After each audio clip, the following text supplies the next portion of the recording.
Ассалаумағалейкум. Біздің құрметті Зейін оқырмандар клубының YouTube арнасының оқырмандары, Зейін толық екінші шығарылым. Бүгін біздің осы бір YouTube жобамыздың қонағы Елдос Дулатұлы, физика пәнінің мұғалімі, педагогика ғылымдарының докторанты. Елеке, біздің студияға қош келдіңіз. Қош көрдік. Жалпы енді Елеке, бүгін өзіңіз талқылаған ислам және ғылым тақырыбы өте өзекті, сондай өте танымды, өте жылы кездесу өтті. Енді сол бір құнды ақпараттарыңызды осы біздің YouTube оқырмандарымызбен бөлісуді жөн көріп отырмыз. Жалпы енді бүгінгі кездесуде сіз өте бір керемет әдіс қолдандыңыз. Жалпы мынау қазір оқырмандарға да түсінікті болу үшін түсіндірейік. Жалпы кездесу андай бір нұсқаулық арқылы оригами жасады олар. Оригами әдісі арқылы осындай нұсқаулықты қолдану арқылы мынандай бір кереметтей құсын бейнесін жасап шығардық. Жалпы не үшін сіз бүгінгі кездесуде осындай бір әдісті қолдандыңыз және бұның қандай пайдасы бар? Бұл жерден де аудиториямен жұмыс істегеннен кейін аудиторияның назарын аудару біріншіден, және аудиторияның мынау белсенділігін ояту мақсатында осындай әдіс қолданылды. Бұл жерде мына ең бірінші тапсырма негізі мынаның ішінде сіздер барлықтарыңыз негізі бақытты болудың, бақытты болу үшін не қажет деген сұраққа жауап жазған болатынсыздар. Және сіздер соны мына нұсқаулық арқылы жасап шықтыңыздар өздеріңіздің бақыт құстарыңызды. Содан кейін сіздерге сұрақ қойылды да. Бұл мынау зат өзінен жасала ма? Сіздер өздеріңіз жасағаннан кейін бұны жоққа шығара алмайсыздар ғой. Әр нәрсе ол өздігінен жасалмайтындығына мен нұсқау бердім де, мына табиғаттағы жалпы жаратылған дүниелердің барлығының бір жаратушысы бар екенін нұсқадым да мен бұл жерде. Өйткені бірден ғылымға кіріп кету бұл ауырлау болады да аудитория үшін. Содан кейін мен үнемі айтып жүрдім, сіздер қиналдыңыздар, мынаны жасауға тырыстыңыздар. Мен айтып жүрдім, нұсқаулыққа қараңыздар, өйткені мен бердім нұсқаулық, қалай жасалу керек екендігі әрбір қадаммен жазылған еді бұл жерде. Қиналып жатсыздар, біреу өз ойымыздан жасайсақ бола ма дегендер бар. Бірақ олай да болады да, бірақ нәтиже сіз жете алмайсыз бақыт құсын жасауға. Содан бұл жерде алатын қорытынды негізі адам бақытқа қол жеткізу үшін белгілі бір нұсқаулық болмаса, оған қол жеткізе алмайды. Өйткені біз білеміз, бақытты негізі мұсылман адам осы өмірден іздемейді. Өйткені бізде тек бақытты сәттер ғана болады, өйткені біз Құранға қарайтын болсақ, бұл жерде анық айтқан Алла тағала, бақытты, бақытсыз болу бізде махшарда ғана белгілі болатын нәрсе. Сондықтан бұл жерде және тағы айтатын нәрсе 124 мың шамамен дейді да, пайғамбар жіберіліп отырылған дейді да, адамзат баласына. Не үшін? Осы нұсқаулықты беру үшін еді да. Адам өз ақылымен бұл бақытқа жете алмайды ешқашан. Біз осыны түсінуіміз керек те. Кітаптар түсірілді қаншама. Бұның себебі Алла тағаланың бізге мейірімі, яғни бізді жетелеп отырады да үнемі. Қазіргі таңда адамзат, адам баласы бақытты тек Құран мен пайғамбарымыз саллаллаху алейхи уассалам сүннетінен алу керек те. Тамаша. Мен соған меңзедім де бұл жерде. Сөйтіп ары қарай, және бұны жасап отырған кезде оқырмандар, тыңдармандар ғылымға кірді де, ғылымға кірді. Ғылымның негізі осындай дүниелерге негізделіп тұр да. Жалпы енді қандай да бір, енді сіз айтып отырсыз, біздің екі күнделік бақытымызға жетелейтін негізгі нұсқаулығымыз, түйініміз ол Құран және бізді ардақты пайғамбарымыздың, оған Алланың салауаты сәлем болсын, хадистері, сүннеттері. Жалпы рахмет, Елеке. Келесі сұрағым, енді бүгінгі біздің оқырмандармен өткен тақырыбымыз ислам және ғылым болды. Өзіңіз білесіз, біздің қоғамда болсын, қазір әлемде болсын, осы біздің асыл дінімізбен осы ғылым түсінігінің ара жігін бөліп алғысы келетіндер қатары көбейіп жатыр. Енді осы физика пәнінің мұғалімі ретінде, осы ғылым жолында жүрген докторант ретінде сізге сұрағым, осы сіздің өміріңіздегі ислам дінінің маңызы қандай? Енді бұл сұраққа қалай айтсам, енді бұл жерде ислам дінінен енді мен алыс болдым деп айтайын, шындықты айтайын, өйткені мен сондай ортада өстім, сондай жағдай болды да енді. Сондай ортада, сондай жерде, шығыстамын ғой, бізде енді кішкене оңтүстік аймақтарға қарағанда дін қатты насихатталмаған, және орыстың соққысын КСРО кезінен бастап көп көрген аймақтар ғой, енді солтүстік аймақтар көбінесе. Діннен айырылып қалғанбыз ғой, біз оны жасыратын ештеңесі жоқ та. Сондай ортада өскеннен кейін мен кішкене алыс болдым. Бірақ осы жаратылыстану физикаға мен келгеніме өкінбеймін, өйткені ол маған ақиқатты көрсетті де. Мынау жаратылысты зерттеу, қай жаратылған дүниелер, мысалы физиканың әрбір бөлімінен біз қараймыз, жарықты зерттейміз, қозғалысты зерттейміз, тыныштықтың себебін, тоқты зерттейтін болсақ та, көретініміз авторға қарай барамыз да. Мысалы атомдық физика, ядролық физикаға баратын болсақ та, негізі зерттеген адам ол сол ақиқатты, авторды тануға тырысады да. Бір мысал айтатын болсам, мысалы физикадан ары кетпей қойық, физикадан айтамыз, мынау атомдық планетарлық модель деген бар да. Кез келген зат, ол молекуладан тұрады, молекула атомнан тұрады, атомның планетарлық модели бар. Резерфорд, өзінің тәжірибесін жасап шығарған. Бұл жерде мынау атомда бөлшек бар. Ядро болады, және оның сыртында электрон, элементар бөлшектер айналып жүреді. Бұл микроәлем. Енді біз астрономиядан білеміз, құс жолы галактикасы дейміз, күн жүйесі дейміз, тіпті күн жүйесі дейтін болсақ, бізде күн орналасады да, ортасында, центрында. Басқа планеталар соны айнала қозғалады. Бұл макроәлем деп аталады. Ол үлкен әлем. Сонда қараңыз, микроәлем мен макроәлемнің арасындағы ұқсастықты бұл байқайды да кез келген адам. Яғни бұл жерде біз алатын нәрсеміз автордың біреу екені. Мына макроәлем мен микроәлемді жасаған бір екені, бір автор екенін көре аламыз да. Осында дүниелер мені ақырындап ақиқатты тануға алып келді ғой. Сөйтіп діни исламның енді менің өмірімдегі рөлі өте маңызды. Өйткені жаңа айттым, мен нұсқаулық не үшін бердім, әрбір қадам осы дін, шариғат негізінде жасалады да. Адамдармен мәміле болсын, мысалы, жұмысымдағы қарым-қатынас, болжау, жоспарлау, мысалы, өмірді жоспарлау деген сияқты. Бұның барлығы дін негізінде. Ғылымның өзімен қазір оқыған кітаптар болсын, жаңалықтар болсын, бәрін дін призмасынан қараймын да. Бұл енді өте жоғары орында да ол. Жалпы енді сұрағымызға қайтып оймап келсек, енді осы ислам дінімен, жалпы асыл дінімізбен, осы ғылымды бір-бірімен бөліп қарастыра аламыз біз? Екеуін. Жаңа, мен мынау неде көрсеттім ғой. Дінмен, слайдта, дінмен исламның бұл бөлінбейтін дүние екенін мен көрсетіп шықтым. Соны дәлелдеуге тырыстым да. Өйткені мен бұл жерде қозғаған дүниелерді көрдіңіздер. Жеке-жеке анықтама беріп өттік. Сосын ислам тарихына кішкене шолу жасап өттік. Мына исламның алтын дәуірін қарастырдық. Мынау 8-ші ғасырдан 14-ші ғасыр аралығындағы мына ислам қоғамы қаншалықты деңгейде жалпы өркениет жасағаны туралы, қазіргі ғылымға қосқан үлестерін біз бір талдап шықтық та. Бұл жерде ол кездегі мектептер, мысалы ислам мектептері дейміз ғой, мешіттер болсын, медреселер болсын, дінді, шариғатты ғылыммен бірге алып жүргенде олар. Имам ол белгілі бір ғылым саласының несі болған, ғалымы болды деді, профессор болды да ол нақты. Ол тек қана шариғатты үйреткен жоқ, ол дүние ғылымында үйретті де. Өйткені кітаптардың көбінде жазылады ғой, бізде ғылымды екіге бөлеміз. Дін ғылымы және жаратылыстану ғылымы дейміз. Екеуі де негізі ақиқаттың жолы да. Сондықтан ислам ол ешқашанда ғылымнан бөлінбеген да. Екеуі де ақиқаттың жолы өйткені. Жақсы, тамаша. Енді осыдан келесі сұрақ туындайды, бана оқырмандарға бір қоғамның қалыптасуы, секулярлы қоғам деген дүниені айттыңыз. Жалпы сондай бір қоғамның шығуы және оның зардабы қандай? Оны айтудағы себебім, негізгі себебім, бұл жерде әрбір әрекет негізі мақсатқа негізделу керек, сонда ғана нәтиже болады да. Бұл жерде жастарға кішкене жеткізгім келді де мен. Діннің негізгі рөлі, мынау секулярлы қоғам деген қазір өздеріңізді білесіздер, қазір ендеп келе жатқан нәрсе де. Бұл негізі батыстан шыққан дүние. Бұл батыстан шыққан дүние, өйткені бұның арғы жағы мынау шіркеудің несі, шіркеудің доминациясы дейміз, басымдығы, билікте бәрінде шіркеу бұл ғылымға шектеу қойған болатын. Жаңа исламның даму дәуірінде батыста негізі қараңғылық орнап тұрған болатын. Негізі бірақ кітаптар ертерек түскен еді оларға да, мысалы. Иудей дейміз, насыралықтар дейміз. Негізі олар бізден бірінші білгенде ақиқатты. Бірақ біз қазір алдыға шығып отырмыз ақиқат бойынша. Сол кезде олардың кітаптары енді шіркеу қызметі діннің дамуына, жаратылыс зерттеуге, ғылымның дамуына тұсау салып отырды да.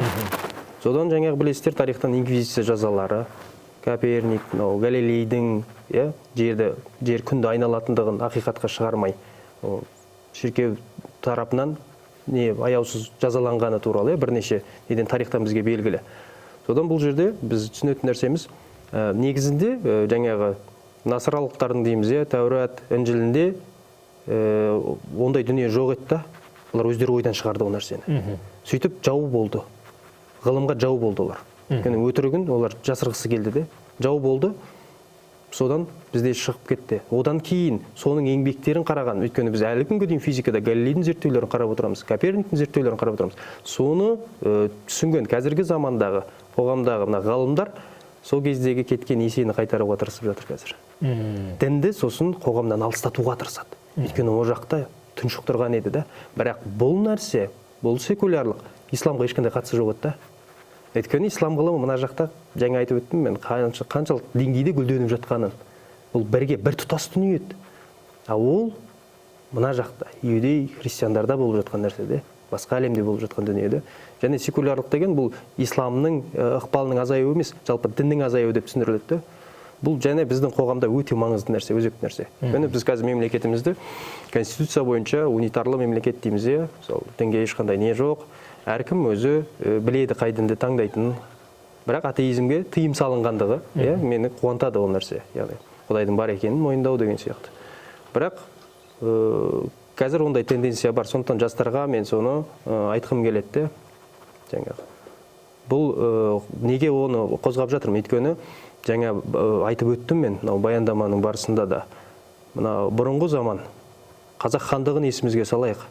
Қазақ хандығы кезіндегі біздің билік басындағылар. Мына Қожа Ахмет Яссауи кесенесімен мысалға келтірдім, қаншама хандар жатыр. 18 хан дейміз, билер, батырлар, шешендер жатыр. Мықты әулие кісілер жатыр. Бұл бізде нені көрсетеді? Бұл да бізде сол кездегі ұлттық элитаның дінге жақын болғандығын көрсетеді. Яғни билік басындағылар. Билік тек шариғи жолмен реттеліп отыр да, қоғамдағы қарым-қатынас, әр нәрсе, жеті жарғыны білеміз біз. Жаңағы Қасым ханның қасқа жолы дейміз, Есім ханның ескі жолы. Бұның барлығы шариғат негізінде жасалған еді. Ол кезде нақты гүлденген заман еді бізде. Бірақ қазіргі қоғамда бізде одан алыстап кеттік біз. Батыстан жұққан дүние қазір біздің қоғамға келіп отыр да. Жастар қазір зерттеу керек ғылымды. Мен соған кішкене үндеу қосқым келді де бұл жерде. Жақсы, енді секуляр қоғамы мен осы сіздің кездесуіңізде бір керемет дүние жазылдым да. Осы секулярлық қоғамда қалыптастырушылардың негізгі міндеті дінді жоққа шығарғандардың, жоққа шығарғысы келетіндердің өткенде есесі бар деген сондай бір қорытындысы келіп отыр ғой. Иә. Жақсы, келесі енді Елеке бір өзіңіздің осындай бана слайдыңызда зерттеуіңізде біздегі осы ауа құрамын айттыңыз ғой.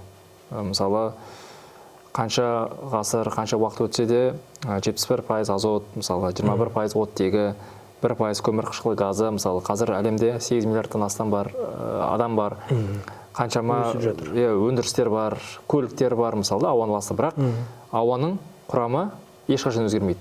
Өзіңіз айттыңыз, егер оттегінің 1% егер кемейтін болса, онда қандай бір өрт пайда болады. Өзінен өзі жылы найзағайлардың барлығы өртеп жіберетін еді барлық жерлерді. Немесе адамдардың демалуына зиянын тигізер еді. Бұл атмосфераның несі де, атмосфера деген жалпы тақырып бар.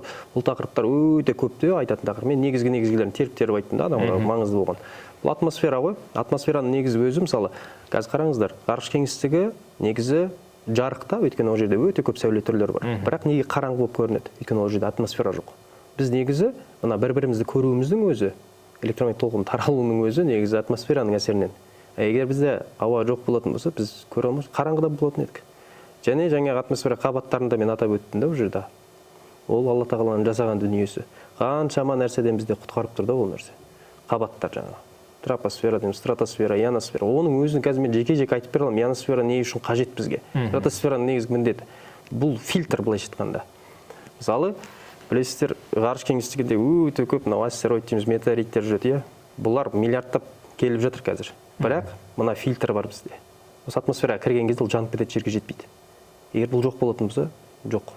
Сосын ғарыштық сәулелер бар. Мынау әп-сәтте адамзатты жоқ қылатын нәрсе. Өйткені басқа планетада тіршілік жоқ қой. Бізді сақтап тұр бұл қабат. Құраннан бірнеше аяттарды келтіруге де болады мысал ретінде.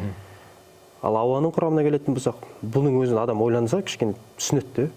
Өйткені қанша ғасыр болды, қаншама көлік, қанша. Бұл бір жүйелі түрде біреу біздің мына өмір сүруімізді әр секунд сайын басқарып тұрғанын көрсетеді. Бұл жерде біз тек қана Алланың рахымын көре аламыз. Және шүкір етуіміз керек те осыған. Жақсы. Ерекет банаға бір сол сұрақтың бір түйіні болсын, бір суға қатысты айттыңыз ғой. Біз су тіршілік көздедік. Жалпы судың функциясын айттыңыз. Жалпы жаңбырдың жерге тамған кездегі мысалы салмақсыз тамуы, осы жайлы бір қысқаша бір ойыңыз айтқызыңыз. Бұл физикада бар нәрсе, бірақ түсіндіре алмайтын дүние. Жаңбыр тамшылары мысалы көктен түседі, қаншама метр, километрден түсіп отыр жаңа қабаттарынан. Және бұл тамшылар су деген нәрсе, енді әр нәрсе өз бүкіл әлем тартылсаң деген бар. Әр нәрсе өзі бір нәрсеге тартылады. Су тамшылары негізі көктен келе жатқанда бір-біріне қосылып, үлкен су, топан су болып түсу керек еді негізінде. Бірақ бұл бір тамшы дейді, бір-біріне тимей, жеке-жеке түседі. Жеке-жеке. Және оны қалай пайда болатынын да түсіндіре алмайды ғой бізде ғылым қазір. Және тағы бір қызығы, бұлардың жылдамдығы. Егер дәл осындай көлемдегі, осындай массадағы, осындай субстанциядағы затты біз көктен сол биіктіктен ұстайтын болсақ, бұл жерде ол оқ сияқты түсіреді. Яғни бізде жерде тіршілік деген нәрсе жоқ болар еді. Қырып тастаушы еді ол нәрсе. Бірақ су не істеп тұр? Су бізде керісінше тіршіліктің көзі болып тұр. Барлық нәрсе судан жаратылған. Адамның өзі 80% судан тұрады. Сусыз мүмкін емес те. Және гравитациялық заң бойынша бұл жерге түскен тамшы ары қарай кетіп қалар керек негізі. Өйткені гравитациялық өрістің бағыты ол жердің центріне бағытталған. Бұл бірақ бір құдіретті күшпен қайтадан буланып шығып, қайтадан және қанша су түссе жердің беті, сонша су буланып тұр. Кім оны есептеп тұр? Ол жай өздігінен пайда болған нәрсе, оны есептей ме ол? Жоқ, ол қалай ол түсінер? Қанша су түссе жер бетінде, тура сондағы су көтеріліп шығады ғой. Бұл қалай ол? Алланың құдіреті. Иә, Алланың құдіреті. Біз мойындаймыз, авторды мойындаймыз. Бұл ақиқат екенін мойындаймыз да бұл жерде. Бұл жерде енді көп деген зерттейді, ғылым әлі де ашыла береді. Мен жаңа Құран тәпсіріне қатысты да айттым ғой. Өйткені Құранды тәпсірледі, кезінде тәпсірлеп өтті де бізде мысалы. Ибн Касир, ол кезде мысалы ғылымда кейбір жаңалықтар ашылмап еді. Бұл жаңалықтар негізі ақиқат ретінде жаңағы эмпирикалық әдістердің нәтижесінде нақты 100% ақиқат болған жаңалық Құранды қайта қарауға мүмкіндік береді. Өйткені біз Құранды тексеріп өткен жоқпыз, бірақ бұл жерде позицияны ұстануымыз керек. Жаңа мен өзім айттым ғой. Біз Құран арқылы мына тәжірибе, мына ақиқаттың дұрыстығын тексеруіміз керек те. Құранның бір кереметін, Құранның ақиқатын көрсете береміз де біз бұл жерде. Ғылымның рөлі осында. Мына тәпсірші ғалымдар бұрын жарайды, араб тілінің лексика грамматикасын мықты меңгерсін. Ол жарайды, иә, ол түсінікті.